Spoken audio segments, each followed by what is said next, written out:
evening. Welcome to the workshop meeting of the Mayor and City Council. We had a quorum and now we don't.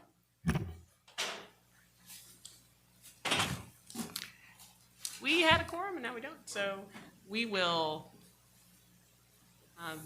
waiting on one of our members so we can begin this workshop session, and we will be back with you momentarily.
Arnold present, and so we will go ahead and start our workshop session at this time. Madam Clerk?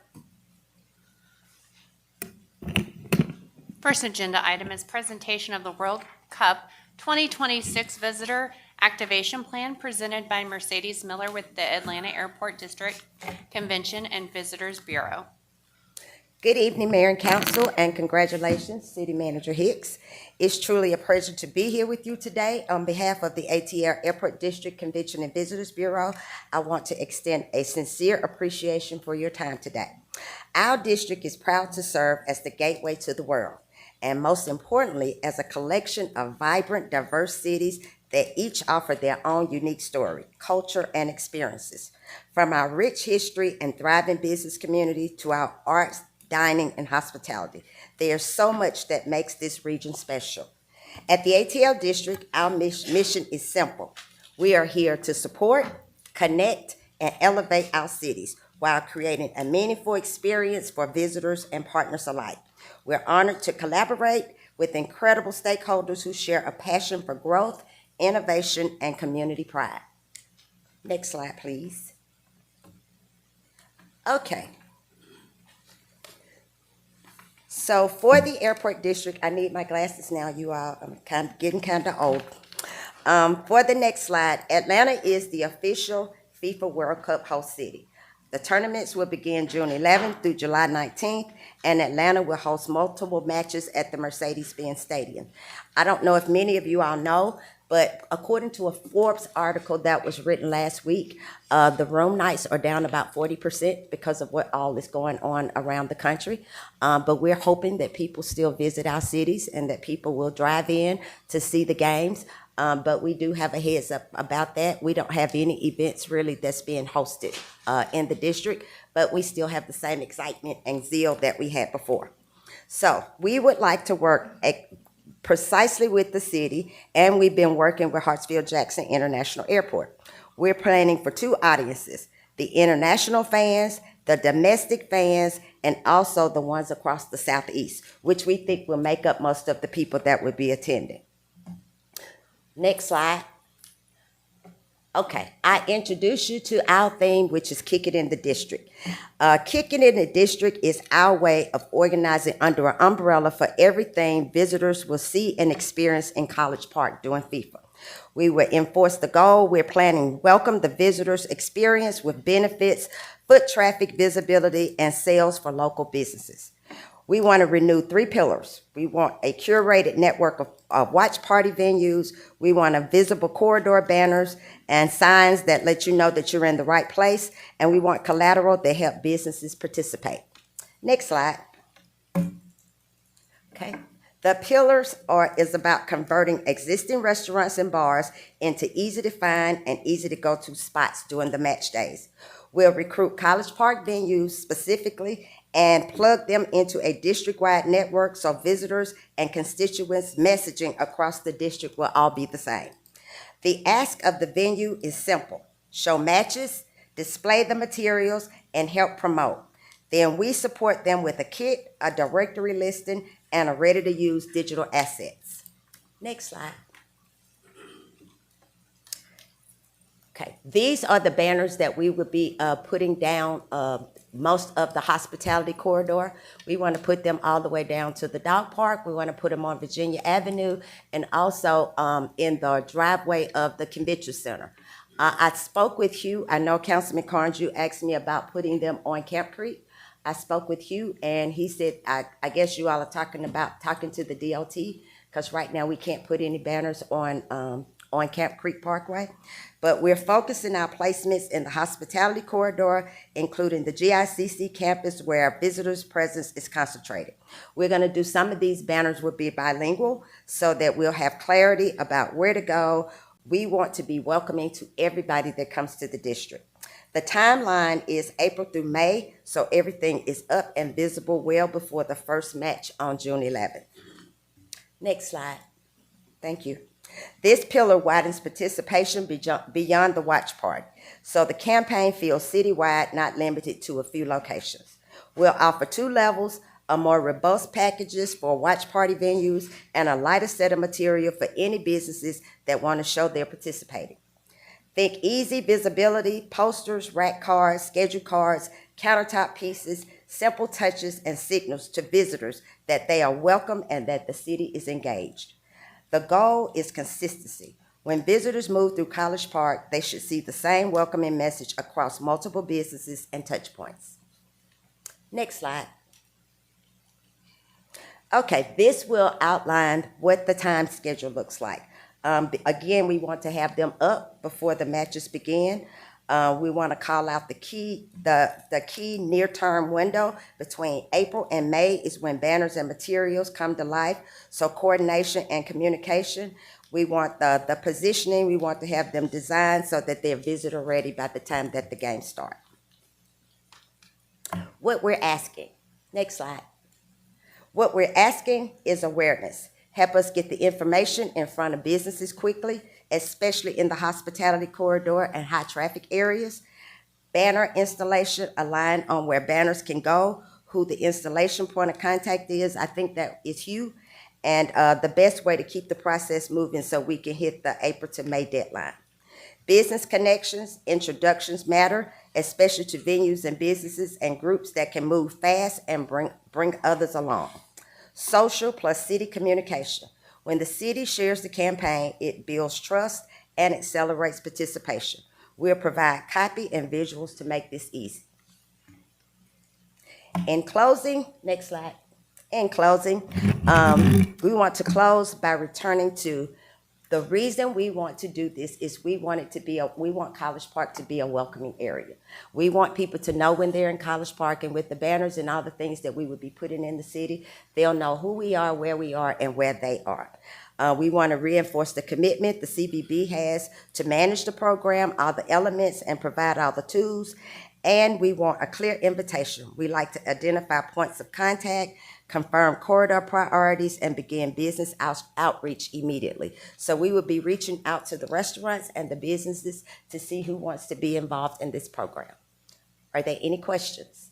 Thank you so much. Appreciate it, Ms. Miller. Councilmember McKenzie? Yes, hi Mercedes, how are you doing today? I'm well, how are you? Okay, I've got a lot of questions because you know that I've been reaching out to you since September about the things that you're presenting on, and I really haven't gotten the cooperation that I would have liked for us to have. It's sounding now like this presentation today is something that we're trying to hurry up and get done, when it is in fact what we have been asking for since October. But my first question is, I'd like to know how the Atlanta Airport District will be using our hotel motel tax funds to target the international travelers expected to arrive at Hartsfield-Jackson during the World Cup. I'd also like to have an idea, ballpark figure of how much of an investment that your organization is putting into this, and what's being done regarding the SkyTrain. As you know, we did reach out to you and let you know that there was advertising available. We could have advertised the city of College Park on the SkyTrain. It was a limited window. I don't know if it's still available, but I'd like to know exactly, to start off, what are you doing financially and tangibly to target our international travelers at the airport? I do not have with me what the finances are, but I can forward that to you. And I did speak with the lady over at Hartsfield-Jackson. We actually had another conversation with her, I think it was 2 weeks ago. I just don't know if that is a great investment with 40% of those rooms being canceled in our area. Because about 3 weeks ago, I sent you all a report that a lot of the rooms that were downtown had been canceled. And right now, we don't have a property at the airport that's holding a block of rooms for the event. Well, before those stats came out, we were talking to you about this in October and September. I also requested on November 21st from you in writing, I wanted 20 street pole flags. I wanted them to say, to mention the historic College Park being, as well. I see the flags that you all have designed. They do not represent the city of College Park, in my opinion, and we can talk about that more. But I did give information in terms of what we would like to see on Main Street, Washington, Herschel, and at the corner of Rugby. I also submitted to you twice a proposal from Clear Channel. We asked for a total of $350,000 for advertising in the airport, flags on Main Street throughout Ward 1, and we also asked for $25,000 for Ward 1 events. Of course, we have not received anything from the airport district, and it's very disappointing to me because our city is putting $2.4 million of our tax revenue into your organization or around that, because we don't really get a report that gives us from you how that's being spent. But we are still putting over $2 million into your organization every year. And I personally do not see where we are getting a value out of that. Again, I did ask for assistance for our December 8th event. We asked to help with T-shirts for our citywide event. We didn't get anything for that. And again, we are still waiting on the flags. And so last week, or 2 weeks ago when I called you and we talked about, I asked you for an update and you said you would give us one on the 23rd. I was definitely expecting more than this. I was expecting not to just see what a plan is, but I wanted something that was more conclusive. I was looking for something that would definitely, adhere to the finances that we asked for. So I am still waiting. I think that our DMO could do much more. As you know, it's the elephant in the room is in Ward 1, we had to start our own destination marketing organization to make sure that our businesses are being getting adequate publicity and marketing in the city of College Park. And that should not be when we have a destination marketing organization. I'm gonna give my colleagues a chance to speak, but then I do have more questions once we come back around. Would you like for me to address the questions before? Oh, sure, yeah. Okay. As I spoke with you before about the T-shirts, I cannot write the city a check for shirts. I told you before, I said, if you need to order the checks, you can give me the invoice, and we could pay an invoice, but we cannot legally write a check to the city. For any events that you want to do, I can't write a check to the city. In the past, when I have done things for the council, they have submitted an invoice, and we pay from the invoice, as I explained before. I don't have a problem doing anything that falls within the reins of what the Destination Marketing Organization does, but I do have to do according to the auditors and pay an invoice and not to the city or to a council person. Okay, we're aware of that. Okay, but we just never heard back from you. And Olivia, would you please submit the invoice for the T-shirts that we ordered for the December citywide event to the DMO so we could at least get something this year? Thank you. And I did respond to your email when you asked. And if you go back, you and I had a conversation and I said, I can't pay you, but if you give me the invoice, and you said that they had already been paid for. So that was the only reason that you were not helped during your December event. When it comes to advertising at the airport, as I said, I thought it was a great idea. I even thought about doing the geocache so that we could catch people that were coming through the airport. But with 40% of those rooms canceling and us not having any rooms in the area, I didn't think the timing was correct. I have been talking to the lady with Clear Channel. I've had the staff to talk to her. I don't think that it's a bad idea for us to advertise, but I want to make sure that we're doing it right. And during this season over FIFA was not a good time for us to do it. It's more expensive over FIFA because of the event, and I don't think that we'll reap the benefits of doing it. Okay, as you recall, perhaps you recall that we had a discussion and you met with your executive board, because I did ask for 200. I'm a negotiator, so I'm going to ask for everything I can get and then hope that we can fall somewhere. If I can't get the sky, at least if I can't get the clouds, at least I'll get somewhere in the sky. So you came back and you said that you met with your executive team, and you said that they would not pay for the amount of advertising that we wanted in the airport, but they were willing to give us 1 week. Right. Okay? And then I said, okay, we'll take the 1 week. Then you said, well, we think it would be better to do murals. So we went and we walked around and we looked, and the problem with murals is we don't want to put murals up with city funding on private property. So we didn't have that. So the key is that right now we're in limbo because we have requested, we don't know what you all are going to do. And like I said, basically a week of advertising is probably not even $40,000. Now, in terms of the hotel rooms being the projections for hotel rooms being less, even if they are less, there is still a World Cup coming to the state of Georgia and to Atlanta. We will still have more visitors passing through our corridor than we normally do, which means we will receive more hotel motel tourist funding in this upcoming year than we did last year, because even if it's a 10% increase, there's going to be an increase. As a business person, I have learned that advertising, the failure to advertise is the failure to plan to advertise is the plan to fail. And so I don't see how putting some advertising in fact, it even shouldn't have even been FIFA or the World Cup. College Park should have been advertised in the airport without a World Cup.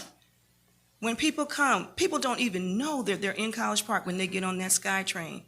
And then they head into the GICC Convention Center area. And that's a disservice to this city. This city gets such a bad rap.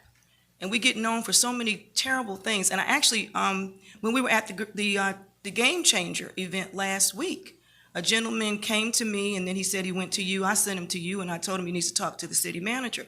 He said, College Park gets such a bad rap. He said, you all are missing an opportunity with Hartsfield advertising. There's nothing going on in the airport that reflects that people are in College Park. You're not advertising your city. You're not marketing your city. We have a gold mine, and it's not a diamond in the rough. It's a diamond, but it's been hid because of our failure to put ourselves out there in a positive light. If you don't toot your horn, you can't expect anybody else to do it. So my understanding, and maybe Councilman Carn can explain a little differently because he is one of the persons that brought the whole concept of DMO to the city of College Park. But my understanding is that these are funds that are supposed to be specifically used for marketing our tourism in the city of College Park, which is not just staying in the hotels. People are going to come here, and we want them to come to our restaurants. We want them to visit our Main Street.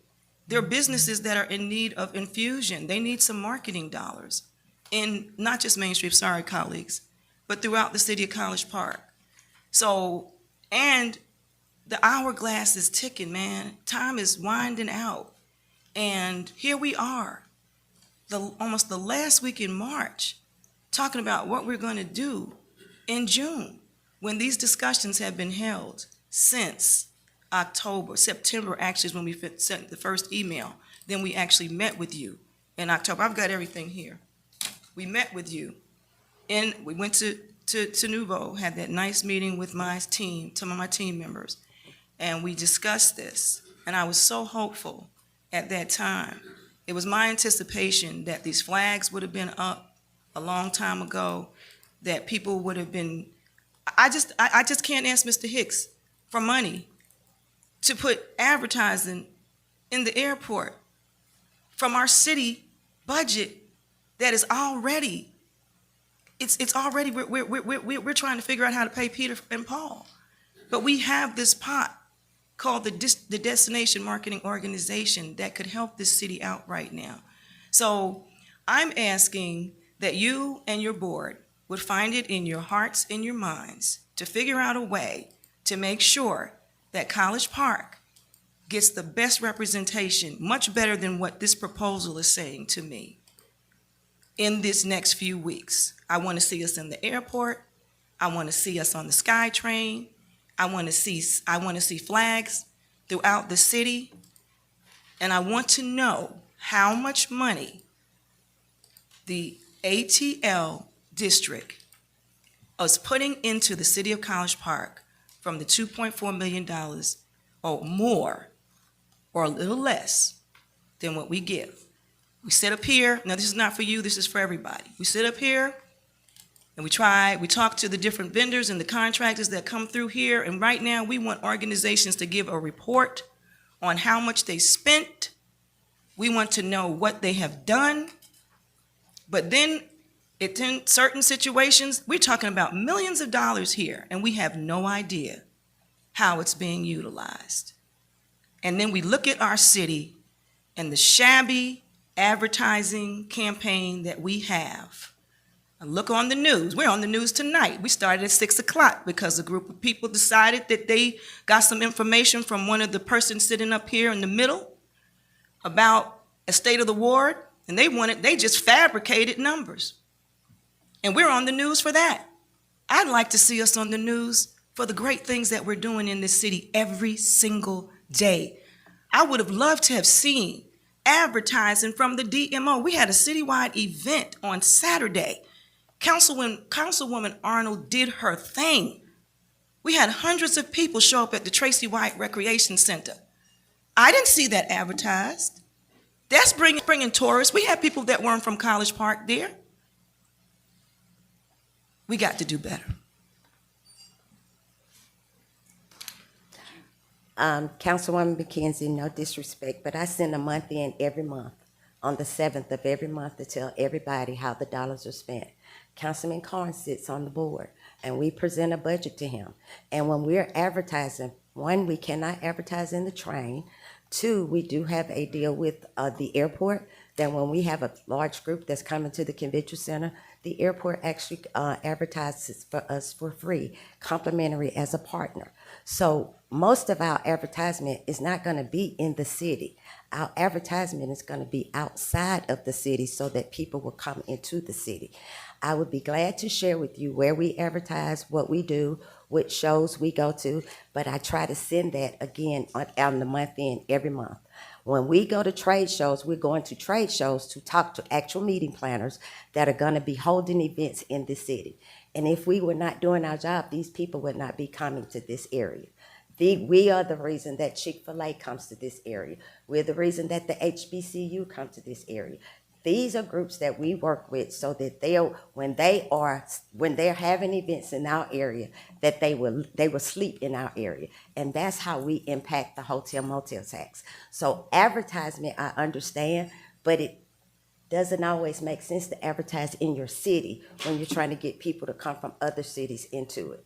But what I will ask, that I have asked the last two or three city managers, I cannot just add $300,000 to my budget. I operate off a budget just like you all do.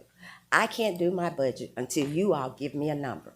And I have asked several times, can you give me a list of the requests that everyone has, and I can tell you what I can and what I cannot do.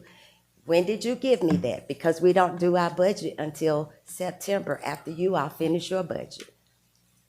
I started talking to you in September about this, and I understand, Mercedes, I am not talking about advertising so we can keep the GICC full or the hotels full. Tourist product development or TCT dollars are for more than there are cities that receive these funds that don't have hotels, that don't have convention centers. So I am talking about the other advertising. Until I see something being done to assist us, it's great. I thank you for everything you're doing. We're not downing what you're doing. I'm just saying we could do better. Why are we still looking like crap? I mean, we make some decisions that put us out there, but we have a golf course. We have businesses. We have things throughout the city. There should be a spotlight on a business every week. Not, I know you guys are doing Hateville, but how much is Hateville paying into this? How much is Union City paying? Don't answer. I know the answers. Basically, I think I got a little bit of information on it. So, and then you just got South City of South Fulton. I mean, if you guys can't accommodate the city of College Park, we can take our business somewhere else. So that's what I'm saying. Wake up and realize you can make excuses, but we got to do better. That's it. I don't have anything else to say. I'm not going to come back. Councilmember Carn? Right. Thanks, Mercedes. Thanks for coming. Good to see you, Miss A.T. Well, I mean, sounds like you got a plan. I do think we need some stronger, communications and marketing. I guess maybe a little more direct engagement with our local businesses. I think that would be a good thing. So for this, what is the entire planned budget for this World Cup visitation plan? I did not bring the budget, but I will send you out the budget. Okay, ballpark, what are we talking about? I have no idea. Okay. I would like to see some other options on the signage for the banners. I mean, this looks okay, but I've seen several other ones from other areas and other cities, and I have one that was done as well. I wanted you to take a look at that as well. Do we have some other options on the designs, or? No, sir. Well, I'd like to see some other options on the design. I mean, it's a big opportunity, and we wanna, we wanna get all the juice we can out of that lemon while they're here. Yeah, well, let's keep working on it. But if there are some other designs, I'd like to see them. You said that there absolutely aren't, but is there any way we could do a few more, or take a look at some more? Well, one is time, and these banners are gonna go all over the district. So whatever we do, it has to fit, because we want people to know that when they see them, they're in all the cities in the Right. district. Well, I'll send you the one I got, if you take a look at, and I just wanted something that was a little more, a little more welcoming, I thought in my head, but I mean, it's not bad, but it's just kind of, all right, well, let's just keep moving towards this, but yeah, we want to get as much as we can out of the visitors coming, so, yeah. Councilmember Arnold? Thank you. Thank you, Mercedes, for the presentation. I do have a couple of questions. For businesses that are interested in participating, where do they find the form? We would get the form and the link out to everyone. One thing that would help me that I have asked for before is I don't have a list of businesses for College Park. I have one for all my other cities, and I've asked several times. I would be able to communicate better with the cities, with the businesses, if I know where they are and who they are. Who did you ask? Who did you ask? I asked the Main Street manager. I've asked several people, can I get a list? Because I found out a lot of these businesses are open just by watching the College Park Facebook. And I would think as a partner that when you had businesses here, that somebody would let me know so that we could start talking to them and seeing how we can help the same way you did with your group, Let's Do Brunch. You called me, you told me who he was, you put me in touch with him. But if you don't let me know where the businesses are, when they're opening, what type of business, I have no other way of knowing because I'm not connected to the city system. Well, maybe that's something that you and the city manager can talk about as far as getting a list of those businesses. My question really though is for the businesses that or individuals that are watching this meeting now and that have watched your presentation, how would they then be able to contact you or whomever, because there's no contact information in the presentation?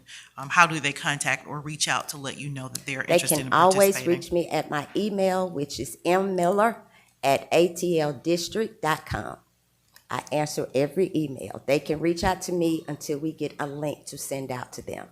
But for most of the cities, I have the organization's emails, and I can email them out a link. But for those that don't have our information, mmiller@atldistrict.com. Okay, thank you. I encourage a conversation between you and the city manager, because otherwise, I agree with my colleagues, we'll be moving behind the curveball, the 8 ball, if you will, right? Because the businesses don't know this information. Many of them are not looking at this meeting, and they would likely want to participate if they could. Thank you. Ms. Miller, I appreciate your time.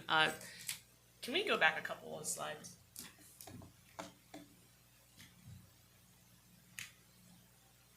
Keep on going. Okay, so the pole banner program. So you said that this is the same pattern or the same design that's going to be going throughout the ATL Airport District. Right, but these have the College Park logo, and they will be in a different languages. They will also be in Spanish.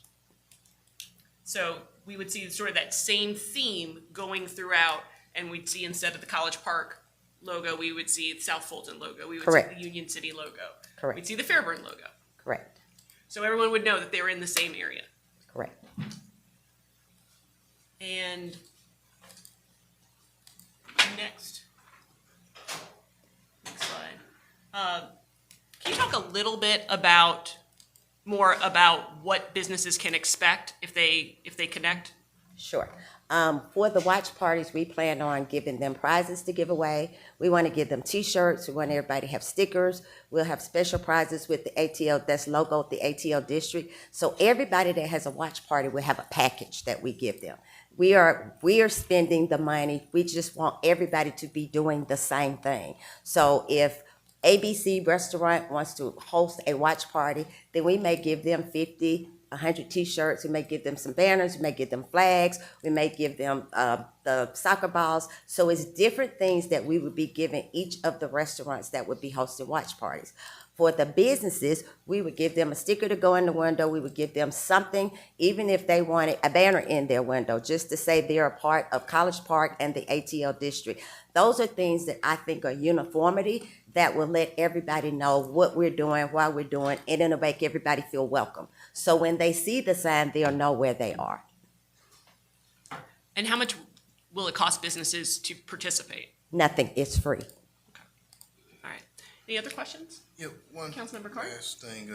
One of the things I'd like to see, I'm thinking in my head is, during the event, I guess I'd love to figure out a way to pull some of the massive amounts of airport folks, get them on the SkyTrain to come into College Park. And my thought was there at the convention center, in between, let's say, the SkyTrain and the convention center, you know, I could see some kind of kind of a little watch party area with local vendors having their portable versions of whatever it is, where people can come out during their layover and watch right there at the SkyTrain, hop back on and continue on with their travels or whatever they're doing or something along those lines. And I don't know if something like that is workable, but Well, I do know in the lobby of the airport, they are going to be having the matches up right there in the center. I think they're working on that now.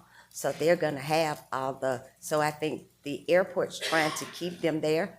I will talk with the team at the convention center to see what they can come up with or what we can come up with together, if they want to do something for people as they get off the SkyTrain. also maybe coordinate with the GICC in terms of what events they're having on those exact dates. So those 8 dates that we got? Yep, I don't think they're having any, because I checked with the GICC, they're not hosting any FIFA events. No, I'm not talking about FIFA events. Okay. What I'm saying is, it's about 8 dates, right? Okay. Let's just see what we've got at the convention center for those 8 dates in terms of crowds, just in general, to see what we've got on site. And, I mean, you're the DMO, you can get a look at what the hotel stays look like over those 8 nights now. And I guess as we get closer, you get more accurate numbers in terms of what we got on campus. And I understand the airport's gonna do something, like you said, in the atrium, that sounds good, but I don't know if we could do some kind of an outdoor version. We're gonna assume good weather, and maybe we could put something together. It doesn't have to be massive, but something where you get off the SkyTrain and you got some vendors out there. We got our portable Jumbotron, for instance, or something like that, and something along those lines. And maybe you cordon off a little area where people can kick a soccer ball around or something. I don't know. But I want us to look at some new stuff and just making our campus a welcoming site, even if you Okay. can't stay long. For instance, you get a taste of College Park, I guess. Okay. So, just something to look at. All right. Any other questions or comments? All right. Thank Hearing none. you. Thank you, Ms. Miller. All right, have a Appreciate great your day. time.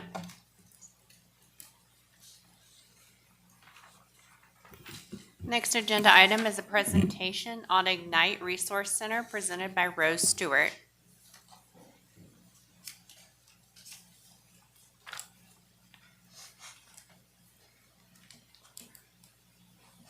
Good afternoon, Good afternoon. evening rather. Mayor, City Council, Mayor Pro Tem Carn, and all of our guests that are here and online. I'm Rose Stewart. I'm the Executive Director of Ignite Resource Center, and I want to give you an overview of our accomplishments that we've had in prior years, as well as some of the things that we're planning for this year.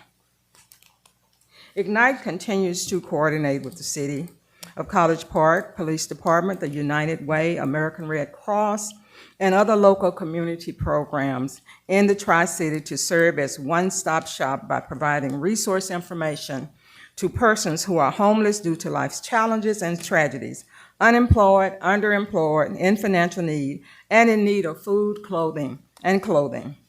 Ignite is currently sponsored by the City of College Park, particularly Ward 1, Dr. McKenzie, for January through the end of June for this partial fiscal year to assist with a variety of community projects. Those projects include and have included the Together We Strive Give Back event, as well as State of the Ward and Business Connect. We are also continuing our efforts to enroll seniors and senior residents in the in-home warranty program, which is a citywide initiative. Our 2026 events include, in fact, one of the things that we have this week is that we're going to provide a lunch and learn to the residents in the Lindsay building dealing with physing. And we have partnered with Truist Bank to provide that lunch and learn. Some of the other things that Ignite has been doing, in addition to connecting with residents by phone and in person and by email, we also have a financial literacy workshop that focuses on protecting assets as well as building wealth through investments. This year we are planning, and we have already begun the planning stages for an emergency medical workshop that will provide information to residents about the benefits of air transport. And that workshop will be held in May. And we have a life insurance workshop. We continue to partner with Ward 1 for the Winter Wonderland and the Adopter Family and the Senior Secret Santa. And we are also in partnership with LRgistics and Favor House for our annual turkey dinner giveaway. Ignite participates in events in all wards and provides resource material. These events include senior health fairs, town hall meetings, trunk or treats, and end of summer events, Christmas parades to bring awareness to services that we offer and to let the community know that Ignite is continually available to connect them to the resources that they need. During our participation in these events in 2025, we connected and provided resource material to citizens in College Park and the surrounding area via phone, email, and in person. We appreciate the City of College Park for your sponsorship, and we seek your continual support during the 25-26 fiscal year as we continue to connect citizens to the resources that they need. Thank you so much, and I'll be glad to answer any questions that you may have. Thank you, Councilmember McKenzie. Okay, good evening, Rose. It's good to see you. And of course, Ignite will always hold a special place in my heart because it was in 2019, Ambrose Clay reached out to me and he was like, we've got to do something. We have people calling City Hall, calling the council members, asking them for help, calling the mayor, asking for help. And we just don't know where to send them to.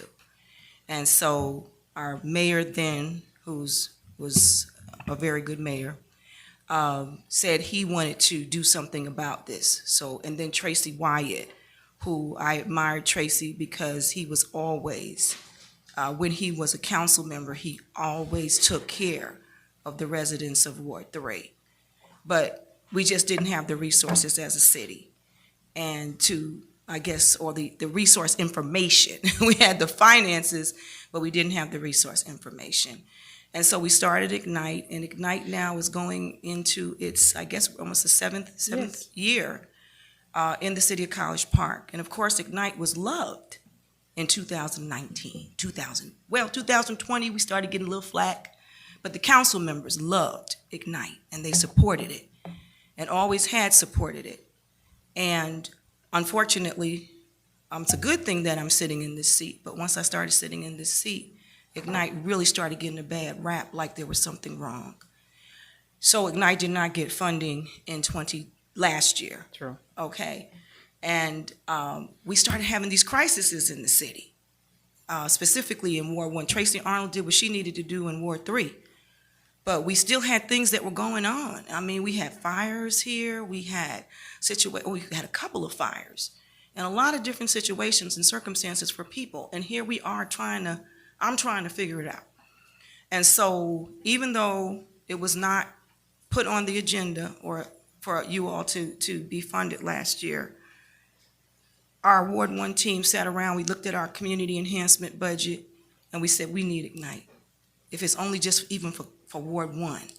The citizens of Ward 1 deserve to have an organization that is looking out for them. I have some of the persons, and I told this to a reporter who called me today. In Ward 1, it's so diverse.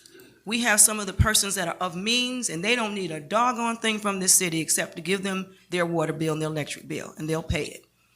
But then we have some of the persons in this city in Ward 1 who are really economically challenged and need help on a regular basis, need resources on a regular basis. So with this type of ward, I knew that we needed a program like Ignite. And so we just reached into our community enhancement and paid the $25. I'm just giving everybody, she already knows, I'm just giving you all the background of where we are now.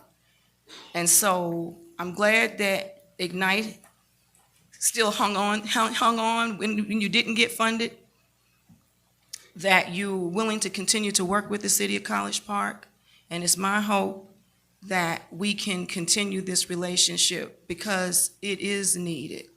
It's needed throughout the city, and it's definitely needed in my ward. So I want to thank you again for stepping up to the plate. It hasn't been easy for you. You've been attacked, but you keep showing up. And I want to congratulate you for continuing to show up. And you know what I know about you, Rose Stewart, aside from you being a woman of God and a chaplain, you know that you're supposed to be here in the city of College Park. And you know that your life is about giving back to people, and therefore nobody will turn you around from that purpose. So I admire you, and I thank you, and that's all I have. Thank you. Councilmember Carn? Thank you, Ms. Rose, for coming out. Well, there are a lot of people in the city that need help, and the more help from organizations we got, I think the better. It's always good when this is community-led. In other words, someone living in the community is taking on the mantle and taking on the responsibility and doing the work. So we want you to keep making good progress out there and reaching out to all the wards. Thank you. Councilmember Arnold? Hey, Hi. thank you. I know that we had a conversation, or I think that my office reached out about the waterline insurance that we all agreed to last year to support for, to support the initiative for seniors for the Yes. waterline insurance. And I got feedback from my assistant that we didn't pay into the pool. Which I thought that we did, but if we haven't, I don't think that we received an invoice so that we could provide the resources for the seniors in Ward 3. And we do have a list of seniors that want to put in their applications Sure. for the waterline insurance. At that time, I did provide invoices to all of the, at that time, you all had the legislative assistants, and I did provide those was a invoices to different person? everyone. Yes. Okay. And so I'll be glad to provide that again if you'd like. If you could, please. Sure. Okay, thank you. Thank you. Ms. Stewart, what's the plan for determining metrics in this upcoming year in terms of the number of people who are calling and the outcomes for those folks? As far as the number of people who are calling, Ignite is focusing more now on the community and getting into the community and providing those resources. Yes, we do have people that are calling, but my focus has been on in-person contact and making sure that we are available and that we have the necessary materials to make sure they have what they need.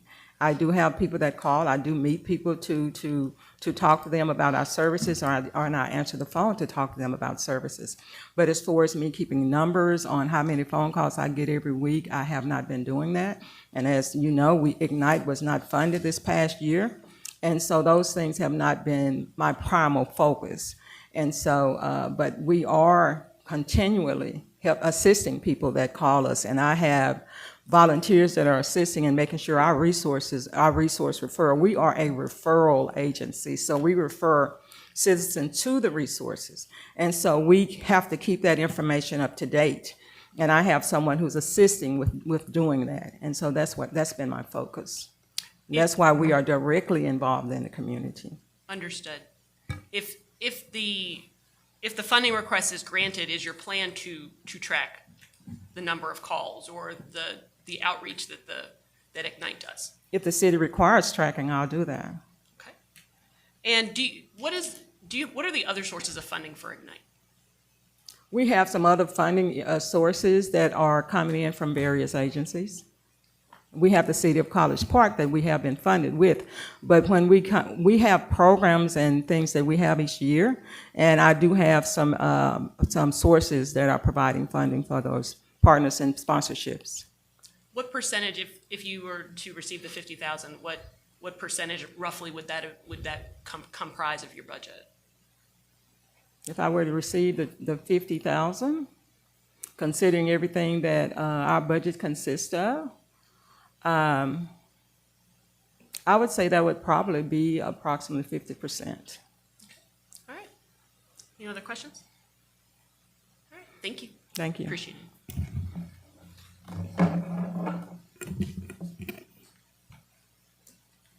Next agenda item, presentation on the comprehensive plan steering committee selection and workshop presented by Jaquez Garcia and Hannah Adiogan. Madam Clerk, has item 3 been removed?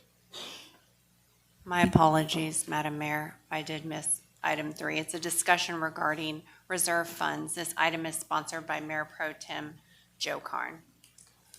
Councilman McCarthy? All right, thank you. Okay, so I think most of y'all are familiar with what we're talking about and what it is we're trying to do here.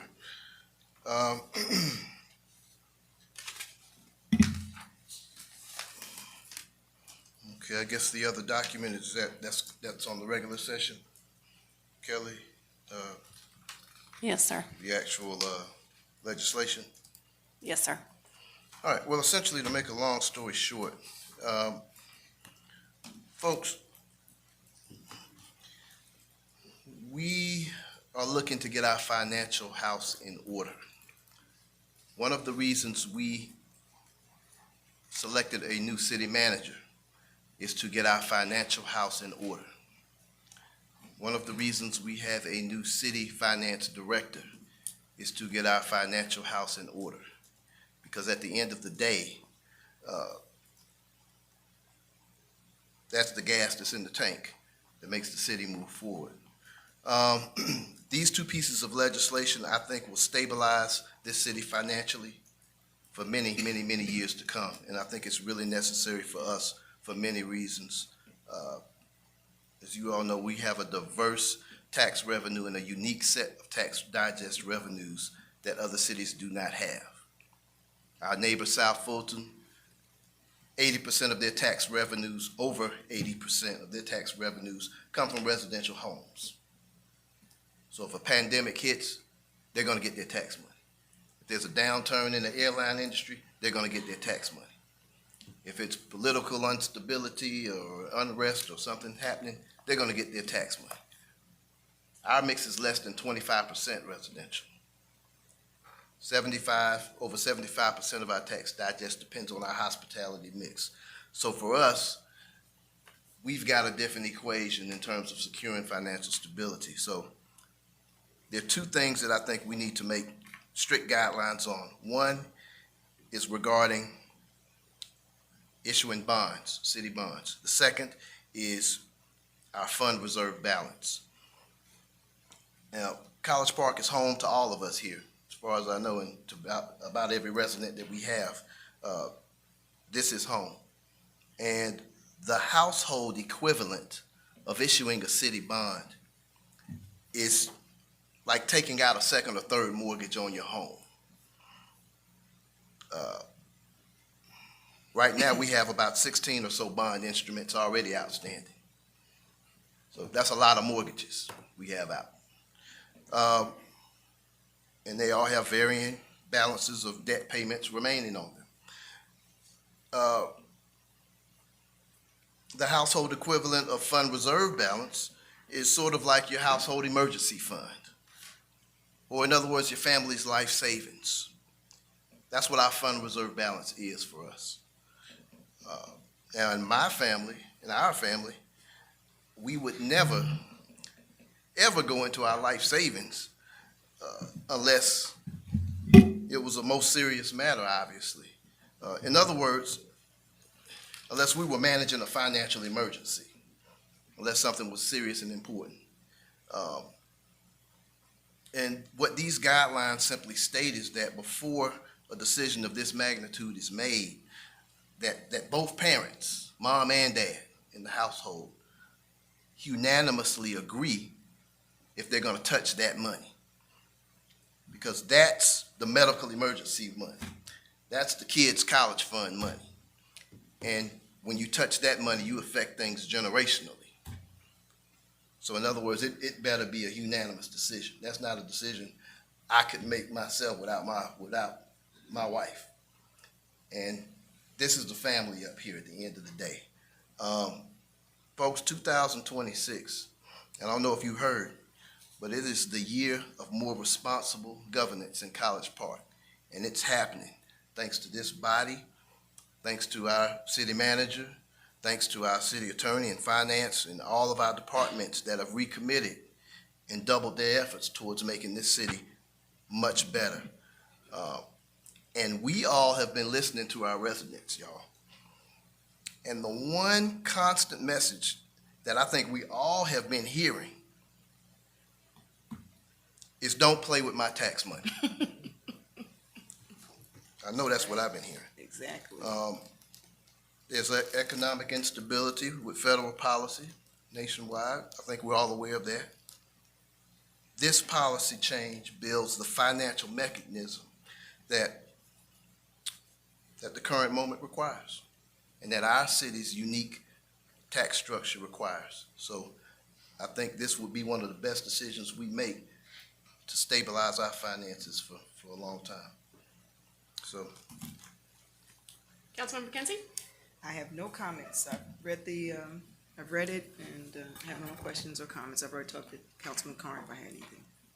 So our current fund reserve policy is 50% of our general fund budget. This actually takes away that threshold and says the city shall maintain fund reserves at levels sufficient to ensure fiscal stability, continuity of operations, et cetera, et cetera. But it doesn't actually come up with a number. Well, there is a number. City manager, and along with this. I wasn't finished with my question. I was just stating it. We haven't gone to Councilman Arnold yet. Yes, she said she didn't have anything to say. Okay. And so that 50% threshold that we have right now, we are, I believe, perilously close to because of some transfers out that need to occur. I'm unclear about the rationale for removing that threshold and making it more general in this resolution. So if someone could clarify that, I would appreciate it. Councilmember Carn? I can clarify that. First of all, we will not be removing any fund threshold at all. Second of all, why I wanted this on workshop for discussion is that I am proposing a 60% fund reserve balance goal. I'm going to say it again, a 60% fund reserve balance goal. Why is that a good thing? Well, I'm glad we asked. I will tell you why. We have hit that number before in College Park, and we were secure, and we all slept a whole lot better at night knowing that we had that cushion financially in this city and residents where we could weather any storm. Again, I am proposing a 60% fund reserve balance goal. Now, we may not get to 60%, but that's the goal, to get to 60%. And we want to continuously strive to make sure we're aiming for 60%. You know, some years it may be 55. We may hit 57. We may hit 54, but that's our goal. And we want to keep as much in reserves as we possibly can. So I want to also add to this language a 60% fund reserve balance goal. That's the goal. 50% is the minimum. That's the minimum. That will not change. I'm going to say that again. That's not going to change. But we've got to step it up to back to where we used to be. And we got to be careful with how we're spending. We do very, very well financially as a city. But last year, I think things got a little bit out of hand. And we decided up here to make some changes to make sure that that doesn't happen again. But we have to put financial guardrails in place to make sure that that's not going to happen again, unless it's a dire, serious emergency matter. And in terms of the sitting council members, as opposed to all four of us, this is a unanimous decision that would have to be made. Now, unanimous for sitting council members means if there are only 3 council members, then it would be a unanimous decision. If there are 4 council members, something of this magnitude would be a unanimous decision. And I think that's something that every resident can get behind 100%. As a matter of fact, I can tell you firsthand, I think every resident would be delighted to know that we're securing our finances in this manner where they know if we got a bond situation, it's going to be an emergency bond situation. And there's not going to be any question about that. So this is financial security, this is financial stability, and this is what taking the reins and policing ourselves and putting some restraints on our spending up here looks like. So I think the 60% goal is a good one. The fund reserve policy, I heard you say that 50% is the floor. So that language in the resolution would actually support what you just said, that the 50% is the policy and our goal is always 60. And I think that would clarify that language and ensure that we are moving forward in sort of with one focus, that it never drops below 50, but 60 is where we're trying to go. Mayor, you and I are on the same page here. That's why we wanted this on workshop. This legislation does change fund reserve policy. It keeps the 50% floor, but it sets a goal for 60%. So it doesn't say that right now. So That's why I'm requesting that number be added in terms of what we're going to do in terms of making sure that we have a goal and we have a number that we never dip below, but we are looking for that 60% fund reserve balance goal at some point in time. So would you be amenable to, in section 1, and Mr. Hicks, I'm coming to you next, the city shall maintain fund reserves at 50% of the general fund budget for the fiscal year in question, or something along those lines, and strive to maintain a fund balance of 60%? I'd say while the city maintains a minimum fund reserve balance of 50%, we set a goal, fund reserve balance goal of 60% from here on out. That's the goal. I think we're saying the same thing. Like I said, we're on the same page. All right, Mr. Hicks? So, Mayor and Council, I think the 60% of the reserve fund balance is admirable. And if 50% is a minimum, we won't make that goal in 26, 27. And we'll find that out during the budget. We're gonna be slightly below that because our expenses exceeds our revenues by millions of dollars. We gotta find a way to balance the budget. So we're gonna be a little bit below 50%. And Mike, we did talk about that and discuss that. Now, I'm well Yeah. aware of that. Now, I understand that.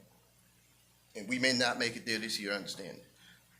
This policy is set for the next budget cycle and ongoing. great. So this hits the reset button after the 26, 27.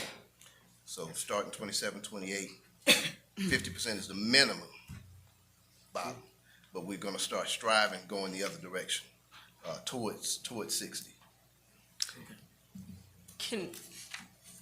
Okay. I do have a question for Mr. Denmark, and it's not in regard to this particular resolution, but the unanimous voting component and how that changes how this body does its work. And I certainly understand the goal of fiscal responsibility. That it also concerns me, thinking back to our COVID times when we had to refinance bonds, and that was a controversial decision that was not broadly accepted by everyone. I know, at least on BIDA, and I recognize that this is not a unanimous vote for BIDA, but that we had people who did not want to refinance our bonds at the time because they felt that we had taken out debt, we should honor those pledges. This is saying that we are, the ordinance that is for consideration later on indicates that if we dip into reserves at all, whether it is $1, whether it is $1 million, that has to be unanimous amongst the body. And also for any issuance of debt. And so does that change the form of our government? No, ma'am, it does not. And I toiled over that very question because I thought about our charter, the rules that govern the body, how you vote. And, you know, many years ago when I was a young man, I undertook to read the Bible cover to cover. You know, the most surprising thing to me was that what was not in there, that I'd always heard in church and stuff, and when I read it, I'm like, that's not it. So the charter is much the same way. A lot of stuff that I thought was in the charter, you read it, well, that's not in there. And what's not in there is a requirement that you vote based on a majority vote. There's no requirement in the College Park Charter that a simple majority is required to pass a measure. So you can, if you so elect, enact an ordinance that passes a measure by unanimous vote, supermajority, or a simple majority. You have that latitude. Now, the wisdom of doing that is for this body to decide, is it a good idea? And so, you know, as I always say, lawyers answer the can we question, elected officials answer the should we question. So can you? Yes, you can. Should you? I'm sure you're going to vote about that later this evening. All right. I have one other comment. Councilmember Carn? And, well, I've read the charter many times over. However, I've never read the Bible cover to cover. You haven't? I have not. And Reverend Albert E. Love, God rest his soul, I consider him kind of a spiritual father to me. I told him, I said, you know, I'm a Christian, God-fearing guy, but I said, I've never read the Bible cover to cover. I don't think I ever will. He told me, he said, all you got, just read Proverbs cover to cover. And he said, that'll cover everything. If you read that and follow that, you'll be in good shape. I said, I got it. So I read that. Mayor, you got a good point. We may not all agree, and it may be a serious situation where we may not all agree. And we may say, we're not gonna float these bonds. And folks, you know what? That's a good thing. You know why? If we say no? Because that means we're gonna have to cut back on some things and make it work. So at the end of the day, there is enough money to go around. If we all don't agree with dipping into getting a 17th mortgage bond instrument, then so be it. We're gonna trim our budget and make sure we still provide the same level of services while slimming down. And that's what we need to do, if that's what we have to do. Any further comment? All right, hearing none. Madam Clerk? Next presentation is on the Comprehensive Plan Steering Committee Selection and Workshop presented by Jaquez Garcia and Hannah Adeogun. Adeogun. We got you, Kelly. Good evening, My Mayor, apologies. I think I Council, overlooked it. City Manager, City Attorney, City Clerk. Tonight, Economic Development is here to talk to you about the steering committee selection and the updated comprehensive plan. And before we get into it, I want to introduce ourselves. My name is Akis Garcia. I'm the Program Manager for the Economic Development Department. I'm Hannah Adeogun. I'm a program assistant. Kelly, next slide. So tonight we'll be talking about 4 parts to this presentation. The first part is going over the purpose of the comprehensive updated plan. The second part is some key themes for the community engagement. The third part is the steering committee and their roles. And finally, next steps and questions. Next slide. So the purpose of the updated to the comprehensive plan is something of a long-term guide map that talks about the policies, the decision-making, and an investment tool towards certain areas that the community has identified as important, such as transportation, public investment, economic development, housing. And so the plan captures all of those and the visions and the goals in the long term and puts it towards the next 5 years. It's essentially saying, this is what we want, and this is what we need here as an investment. Next slide. As we continue to work with our consultants on a public engagement plan and we continue drafting this, we've noticed 4 key themes to kind of pop out at us going over engagement.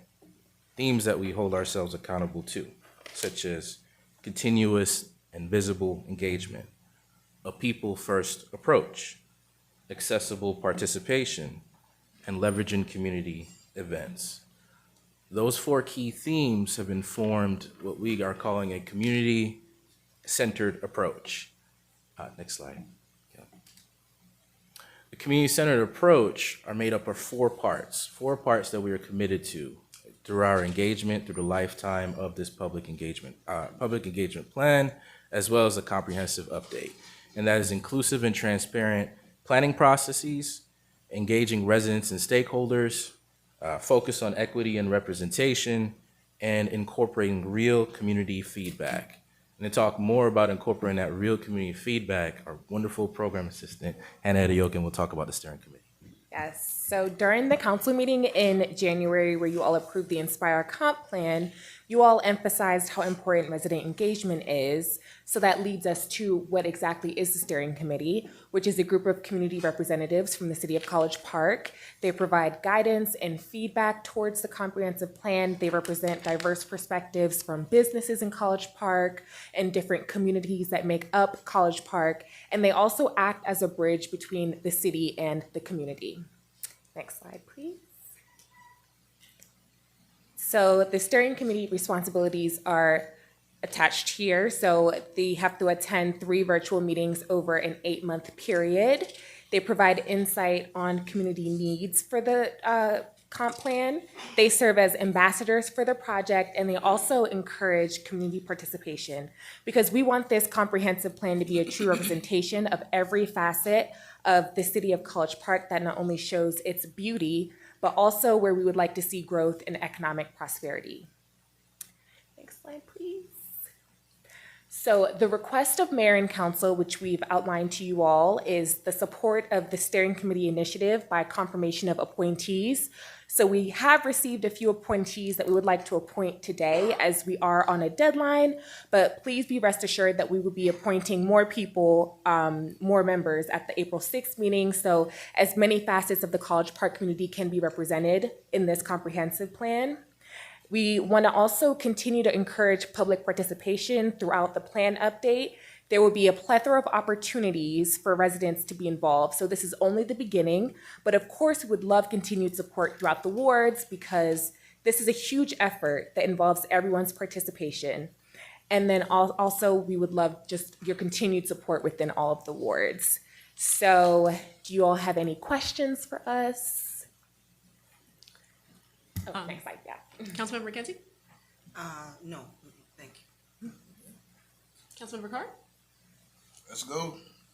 Councilmember Arnold? No questions, thank you. Thank you. Do we get 4 or 3 appointees? Because I could put another one on if we each get 4. Yeah, if you want to put any extra people on, you can for the next. Okay, great. Yeah, 4. Is it, We would limit that to 4. 4? Yes. Okay, 4 total? Okay, 4. Yeah. all right, great. 4 total for each. Yeah, if you can, if possible, Yeah, but if not, it's okay. absolutely. All right. All right, Thank you. thank you. Mr. Hicks, as a city manager. Oh, I'm sorry. I just apologize, wanna- Mr. Hicks. Just Yeah. gonna tell you, Mayor Council, that, we interviewed 4 people today for the Economic Development Director's position, so we're getting very close to getting a director, so we narrowed it down to 2 candidates. I think we've interviewed about at least 7 over the past few months, so we're looking forward to filling that position. So Excellent. this team has been very, very vital in helping me with that. So Fantastic. just Thank you, sir. FYI. Thank you, Council. Thank you. Next item, discussion on a special event permit from Fostered Foundation to host Campaign College Park Community Day 2026 on August 8th, 2026 at Badgett Stadium. This item is requested by Queenie Brown, Deputy City Clerk. This item is in Ward 1. Hello, Mayor, Mayor Pro Tem, and Council. I'm bringing to you Foster Foundation Campaign College Park 2026. This is a repeat event for the past 5 years? 4. 4 years. Everything has been listed out in the packet. I do have Mr. Wilson here to answer any questions for you all. Councilmember McKenzie? I don't have any questions. I'm looking forward to this. We didn't do it last year. Yeah, So- unfortunately, the weather kind of scared us off. It was like some severe weather that was coming in and out of the week, and we just didn't want to, jeopardize somebody getting hurt, and then we would have had to get different insurances. I know the mayor had talked to me about it, and we were kind of bummed out about it. So this year, it was cool that you guys added an alternate plan, so if it doesn't happen on one week, we're able to schedule it, go ahead and kind of be ahead of the curve, ahead of the 8 ball, like you said earlier. So yeah, I was pretty excited. Well, I'm excited about it and looking forward to what we didn't do last year. So we got a lot to make up for. Yes, ma'am. Yes, ma'am. Councilmember Carn?